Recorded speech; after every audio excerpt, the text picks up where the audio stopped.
শুভ সকাল। শুরু করছি পিসি বার্তার নিয়মিত অনুষ্ঠান পথের প্যাচালি।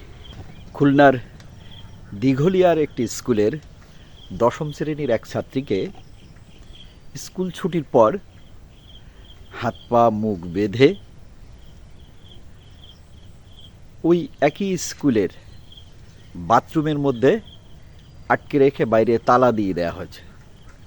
ছুটির প্রায় 5 ঘন্টা পরে সন্ধ্যা 7টার দিকে ওই স্কুলের পাশে যেসব নির্মাণ কাজ চলছিল সেই নির্মাণ শ্রমিকরা ওই বাথরুম থেকে একটি গঙানির শব্দ শুনে সেখানে যায় এবং তালাবদ্ধ দরজাটি তালা ভেঙে মেয়েটিকে উদ্ধার করে।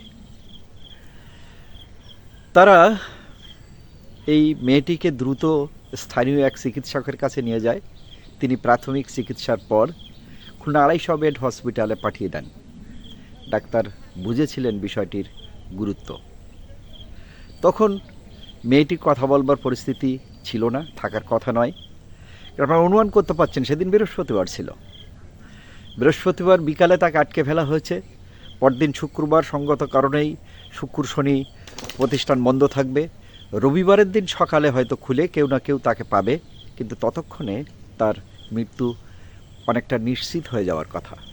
এরকম একটা মরণ বাচন সময়ের মধ্যে দিয়ে বেরিয়ে আসা একটি শিক্ষার্থী নিশ্চয়ই তার ট্রমার মধ্যে থাকবার কথা, তার কথা বলবার কথা নয়।